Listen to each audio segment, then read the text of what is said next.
There is an invisible language that we are all fluent in, even if we're not consciously aware of it. It's not spoken, it's not written. It is felt. It's energy, your presence, the way you walk into a room, the way you hold your gaze, the way your nervous system interacts with the moment is communicating constantly with the world around you. And long before you ever speak a word, your energy has already introduced you. A queen in her true form is not defined by her appearance, her possessions, or her social media presence. She is defined by the coherence between her thoughts, her emotions, and her body. When her mind and body are in harmony, when she's regulated, centered, and no longer reacting to every external circumstance, she radiates a frequency that speaks louder than any voice ever could. That frequency becomes the signal she broadcasts out into the field. And energy doesn't lie. Many women are taught to focus on how they look, what they say, how to be liked. But true power, the kind that attracts a king, not chaos, comes from within. It comes from regulating your emotional state so thoroughly that your body no longer lives in the past. It's no longer rehearsing old wounds or broadcasting desperation, fear, or insecurity. It's aligned, stable, sovereign. When a woman begins to practice this kind of inner coherence, she becomes magnetic, not in a superficial sense, but energetically.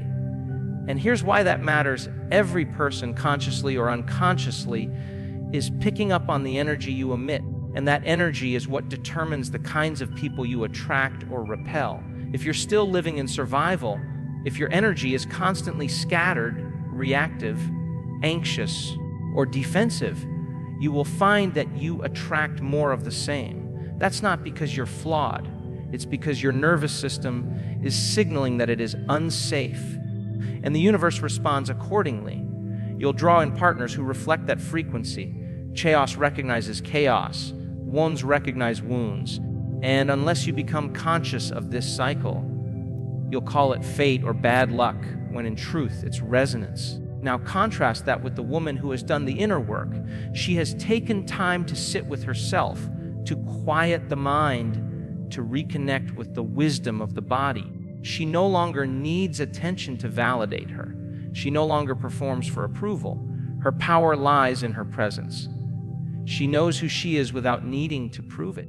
That's when something extraordinary begins to happen. Her energy begins to filter her reality. People who are not aligned with her frequency feel uncomfortable around her, not because she is unkind, but because they can no longer feed off the chaos she used to emit. Drama no longer finds its way into her life, not because it disappeared, but because it can no longer survive in her space. This is what it means to be energetically sovereign. A queen doesn't beg for love. She doesn't argue for attention. She doesn't tolerate disrespect just to avoid being alone. Instead, she becomes so attuned to her own energy that she can sense when something is off before words are even spoken. And that intuition, the one we often dismiss, is the most accurate guide you'll ever have. It is through the body that you read energy, not the eyes, not the ears. The body, the way your stomach tightens when something is wrong, the way your heart expands when something is right. These are not random feelings. They are your internal compass guiding you toward alignment or warning you of misalignment. Understanding this means you stop chasing. You stop over-explaining. You stop dimming your light to accommodate chaos. Because now you realize you were never meant to convince anyone of your worth. You were meant to become it. When your energy speaks of peace, of clarity, of grounded femininity, you create a gravitational pull. And what you attract from that place is very different from what you attract when you are fragmented.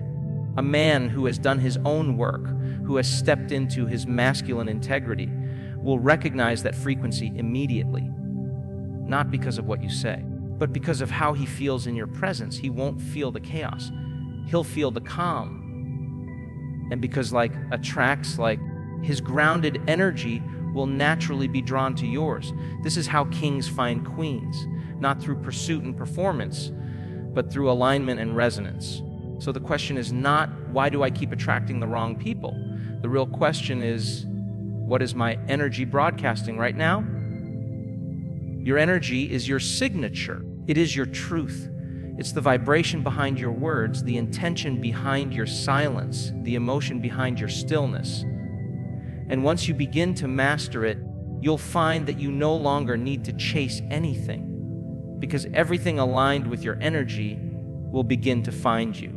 The deepest shift a woman can make in her life does not begin with her appearance, her relationship status, or her career. It begins with her self-concept, the way she sees herself, because how you see yourself becomes the blueprint of what you allow, what you expect, and what you attract. A queen doesn't wait for the world to tell her she's worthy. She decides it, and that decision changes everything. You see, the energy of chasing is the energy of lack. It is rooted in the belief that something or someone outside of you holds the power to complete you. It's subtle but powerful. When you believe you need someone to validate your existence, your frequency begins to broadcast that dependency. And what you emit, you attract. This is not punishment, it's physics. The field responds to what you believe about yourself. Self-worth is not loud.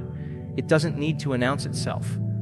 It's quiet. It's calm. It walks into a room and knows that it belongs there without needing to prove a thing. That kind of self-worth is magnetic because it signals to the world, I know who I am. I know what I offer. I do not negotiate my value.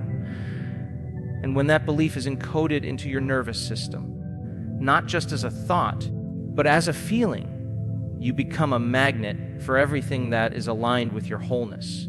Most people try to fix their lives by fixing the external. They think, if I find the right person, then I'll feel loved. If I make more money, then I'll feel worthy. If I get more attention, then I'll feel seen. But the order is reversed. When you remember who you are and reclaim your self-worth, your outer reality reorganizes itself to match that new identity. Not the other way around. The woman who knows her worth doesn't chase love. She attracts it by becoming the embodiment of it. She doesn't manipulate energy to receive affection. She doesn't lose herself trying to be chosen. She knows that anything built on the fear of being alone is destined to collapse under the weight of insecurity. So instead of hustling for love, she becomes love in motion. She becomes the space where peace, passion, and presence meet. And that space becomes a sanctuary for a man who is also rooted in his own power. But this isn't about arrogance or superiority. It's not about building walls or pretending not to care. It's about alignment. It's about telling the truth to yourself, about what you desire, about what you've tolerated, about the stories you've been repeating to justify your own suffering. You begin to realize that every time you settled for less, it wasn't because that's all that was available. It was because that's all you believed you were worthy of at the time. So the work becomes internal. You stop waiting for a partner to mirror your value back to you. You stop outsourcing your identity to relationships. You stop tying your femininity to how much you're desired, and you start tying it to how deeply you are connected to your own heart. That's when things begin to change. You no longer abandon yourself for the illusion of love. You no longer shrink to fit into spaces that were never designed to hold you. You rise, not with force, but with clarity. Self-worth recalibrates your entire reality. It changes the conversations you're willing to have. It shifts your boundaries from fear-based to love-based. It reprograms your energetic signature so completely that those who used to drain you no longer even feel drawn to you. Why? Because your frequency has changed. You've upgraded the internal signal. You've stopped broadcasting lack, and you've started emanating completeness. And here's the paradox. When you stop trying to prove your worth, that's when others begin to feel it. Because worthiness is not about convincing. It's about being. And being doesn't require performance. It requires presence. The kind of presence that says, I love myself enough to walk away from what does not honor me. I trust myself enough to wait for what does. But this is the kind of energy that doesn't beg for attention. It commands respect, not through force, but through frequency. not by demanding, but by deserving. And this deserving is not conditional. It's not based on how much you do or how little you ask. It's based on the recognition that you are inherently valuable. That recognition becomes your posture, your vibration, your essence. When a woman returns to that truth, when she grounds herself in it day after day, not just intellectually, but emotionally, somatically, her entire world begins to reflect that truth back to her. Not because she's striving, but because she's allowing. She becomes the magnet. And what is meant for her begins to move toward her, not as a test, but as a match to the self-worth she now lives from. The outer world is not random, it is a mirror, a reflection. And for the woman who is willing to go inward, the patterns she sees in her life begin to make sense. There's a reason certain people keep showing up. There's a reason chaos feels familiar. It's not just about who or what comes into your life, but about the internal frequency that welcomes them, until the internal landscape is brought into order. Mentally, emotionally, spiritually, the external reality will continue to echo confusion, instability, and conflict. We are electromagnetic beings. Every thought you think carries a charge, and every emotion you feel sends out a signal.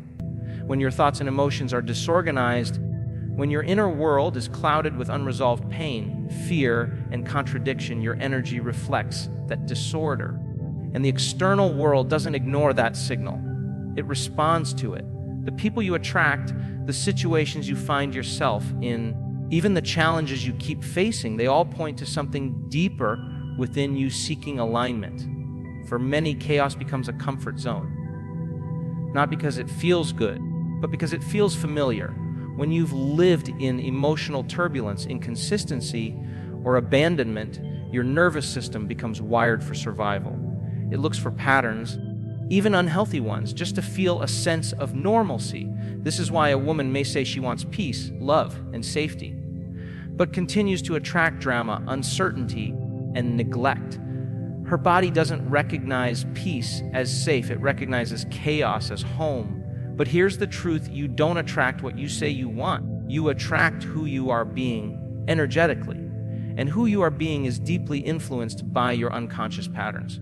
So the real work begins by turning inward and observing without judgment what beliefs are running in the background, what emotional wounds haven't been met with compassion, what thoughts are you rehearsing daily, and are they aligned with the reality you desire?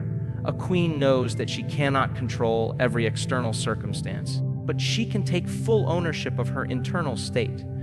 She learns how to sit with discomfort rather than react from it. She trains her mind to become clear and focused. She learns how to calm her nervous system instead of outsourcing her regulation to people or distractions.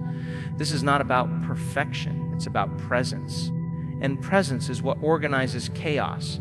When your inner world begins to settle, when your thoughts are no longer scattered, when your emotions are no longer running on autopilot, you step into coherence. And coherence is power. It is the state where your heart and mind begin to work in harmony, where your body starts to feel safe in the absence of drama. From this place, you no longer chase clarity. It begins to rise within you. And with that clarity comes new choices. You start to see red flags earlier, not because you're paranoid, but because your body is no longer numb. You start to say no without guilt, not because you're guarded, but because your boundaries are born from self-respect. Order within creates vision, and vision allows you to discern what aligns with your future and what belongs to your past. The chaotic cycles that once held you no longer interest you. You begin to find beauty and peace. You begin to fall in love with stability. You begin to feel safe in your own energy. And that changes the way you relate to others. You stop assigning people the job of fixing or fulfilling you. You stop mistaking chemistry for compatibility. You stop letting trauma pick your partners. This internal alignment becomes a filter, and what used to slip through now bounces off. You don't need to force it. You simply no longer carry the same magnetic charge that attracted dysfunction. The energy you used to entertain no longer resonates with the order you've created within yourself. This is what transformation looks like, not loud declarations or instant changes, but quiet shifts in what you allow, what you entertain, and what you expect. There is deep power in becoming a woman who no longer creates from survival. When you stop reacting and start creating, your life begins to unfold with intention. You no longer settle for relationships that mimic past wounds. You begin to co-create experiences that reflect your healed state. Peace is no longer boring. It becomes your baseline. Love is no longer chaotic. It becomes steady and safe. Success is no longer a way to prove your worth. It becomes a natural result of living in alignment with your values. This level of inner order doesn't come from avoiding your past. It comes from facing it with love, from revisiting old pain, not to relive it, but to release it, from taking full responsibility for your energy, not in shame, but in sovereignty. You begin to see that your external world is not punishing you, but teaching you. Every pattern is a portal. Every trigger is an invitation. And every moment of discomfort is a chance to reorganize your inner world so that your outer world reflects the woman you're becoming. There is a moment in every woman's journey when she must decide who leads her life, her fleeting emotions, or her higher vision. This decision determines the quality of her relationships, the direction of her choices, and the identity she embodies. Emotion is powerful, but when it becomes the compass, it creates chaos. Vision, on the other hand, is steady. It doesn't deny emotion, but it refuses to be controlled by it. A queen rises not by reacting to every emotional wave, but by anchoring herself in the vision of the woman she is becoming. This distinction is everything. When you are ruled by emotion, your sense of self becomes unstable. You find yourself pulled in 10 different directions based on who validates you, who ignores you, how someone speaks to you, or how lonely you feel in a given moment. You may find yourself attaching quickly, over-investing in people who show surface-level interest, or compromising your standards just to soothe temporary discomfort. Emotion says, this feels good now, so it must be right. But vision says, does this align with the future I've committed to? This is the deeper shift, a movement from emotional impulsivity to emotional intelligence. You stop making decisions from the urgency of pain or fear and instead start asking yourself, will this choice support my expansion? Will it grow me or will it regress me? A queen understands that not every feeling is truth. Some feelings are echoes of the past. Some are born from unmet wounds, from stories passed down, from beliefs that no longer serve who she is becoming. And in learning to feel without obeying every emotional command, she becomes powerful.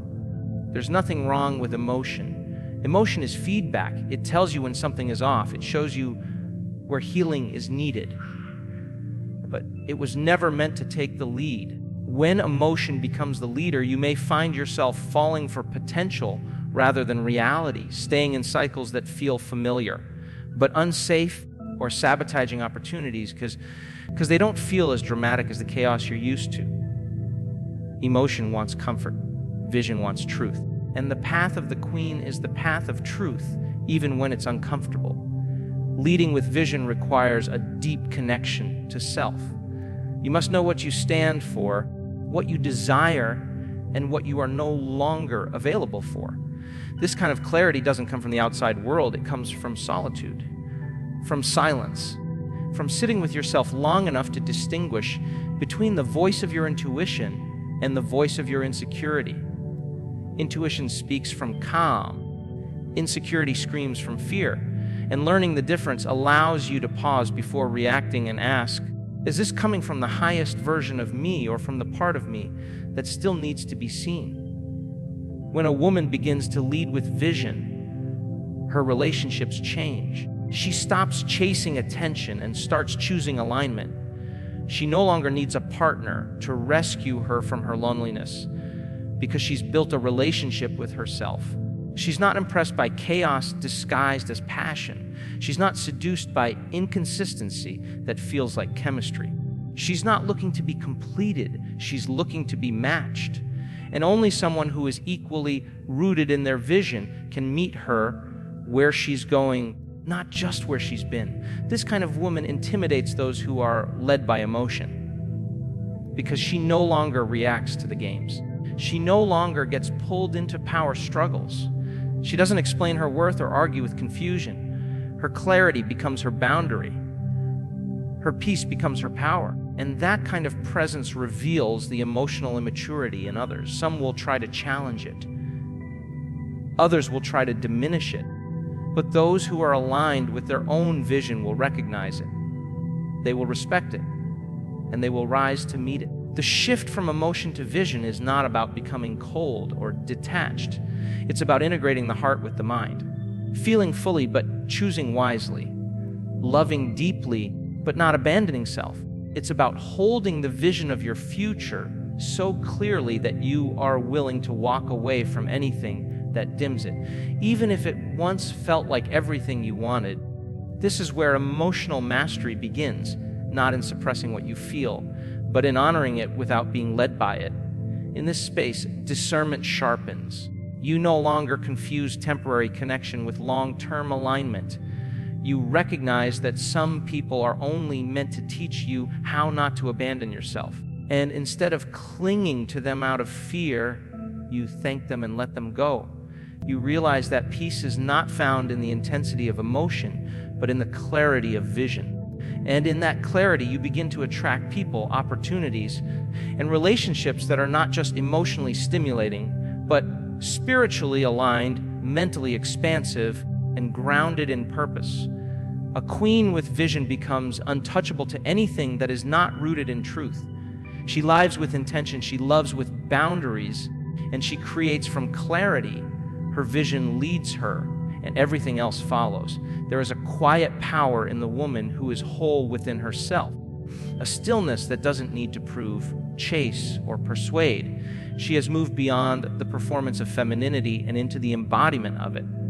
And in this embodiment, she becomes a magnet, not for boys who seek validation, but for men who are grounded in their own masculine essence. The kind of men who are not intimidated by her power, but activated by her presence. Because true masculine energy is not drawn to neediness or chaos, it is drawn to feminine wholeness. Wholeness is not perfection. It is not an idealized version of yourself that never feels doubt or pain. Wholeness is the ability to hold all parts of yourself without fragmentation. It's a return to your center. A woman who has claimed her wholeness does not need to be chosen to feel valuable. She has chosen herself fully and completely. Her worth is not hanging on the thread of anyone's attention. She's not trying to be enough for someone else. She is enough by being. And that kind of energy shifts the dynamic entirely. There is a polarity between the feminine and masculine, not in terms of gender, but in energetic essence. The masculine seeks direction, purpose, stability. The feminine embodies flow, receptivity, radiance. When a woman is fragmented, when she is stuck in proving, controlling, pleasing, or performing, she moves out of her feminine essence and into survival. And survival is not attractive to conscious masculine energy. It evokes either a savior complex or avoidance, both of which lead to imbalance. But when a woman anchors into her fullness, her healed feminine essence doesn't pull or push, it simply is. And the masculine finds peace there. The mistake many women make is trying to earn love through performance. They overgive, they overthink, they overextend themselves in relationships, hoping that their effort will convince someone to love them. But love, real love, is not earned by doing, it is received by being. Feminine energy is not passive, it is powerful. But its power comes from presence, not pressure. And when a woman stops over identifying with her wounds, when she releases the need to be rescued, she creates a space so rare that only a truly grounded man will recognize its value. The masculine craves a mission, but even more than that, it craves a place to rest, not a place of emotional chaos or dependency, but a sanctuary. A woman who is whole within herself becomes that sanctuary. She doesn't demand peace from a man, she is peace. She doesn't manipulate or control to feel safe. She has built safety within. And this makes her irresistible, not because she's trying to be, but because her energy communicates trust, softness, depth, and strength. There is no pretending in wholeness, no performing, no needing someone else to fill the void. The feminine wholeness a queen radiates is subtle but potent. It says, I am not here to fix you. I am not here to complete you. I am here to walk beside you, whole to whole. This invitation is so rare in a world that often glorifies drama and brokenness that it creates a gravitational pull. Men who are still playing games will find her intimidating, but men who are done playing will find her magnetic. This is the energy that calls forth the king, not the boy. It calls forth a man who has faced his own shadows, who is anchored into his mission, who is no longer looking for someone to mother him, but someone to mirror his evolution. And in her wholeness, she holds space for this, not by sacrificing herself, not by dimming her light, but by being so fully herself that she gives permission for him to rise too. Feminine wholeness is not rigid, it's fluid, but it's not flaky. It can shift, feel, express, and still remain grounded. This kind of feminine is not reactive. She's responsive. She doesn't seek external validation because she has cultivated deep internal intimacy. She knows her shadows. She has danced with them. She has learned how to soothe her inner child, how to mother herself, how to self-regulate without making others responsible for her emotional state. And from this maturity, she attracts not just attention, but devotion. When a woman lives from her wholeness, she's not afraid of solitude. She welcomes it because she knows that being alone is not the same as being lonely. She fills her own space with meaning, with beauty, with growth. She doesn't wait for someone else to bring the life she desires. She is the life. She is the art. She is the expression of everything she once hoped someone would see in her. And in that expression, she naturally repels what is not aligned. She no longer entertains half, loves, or conditional partnerships. She doesn't negotiate her boundaries to avoid abandonment. She stands in her truth, knowing that what is real will never require self-betrayal. The masculine meets her there, not because she chased him, but because she embodied something rare, something he didn't know he was looking for until he encountered it. A mirror of strength, of softness, of truth. And when this connection happens, it doesn't come from games or tactics. It comes from two sovereign beings choosing one another. Not to complete, but to co-create. Not to escape themselves, but to expand together. Because real union isn't built on lack, it's built on wholeness. And wholeness is what awakens the king. A queen does not chase. She does not beg. She does not shrink herself to fit into places that no longer match her frequency. She attracts not through force or manipulation, but through alignment. Her life is not built around chaos, emotional turbulence, or temporary validation. It is built on clarity, order, vision, and wholeness. She understands that peace is power, that self-respect is non-negotiable, that boundaries are an act of love, not punishment. And because she has taken the journey inward, faced the shadows, dissolved the noise, healed the patterns, she no longer needs to search for a king. Her energy calls him in. In her stillness, she radiates strength. In her softness, she reveals depth. She is not waiting for someone to crown her. She already knows who she is. And the world responds accordingly. Because the truth is simple, a queen does not attract chaos. She attracts a king, one who sees her, values her, and rises to meet the woman who no longer settles for less than her worth.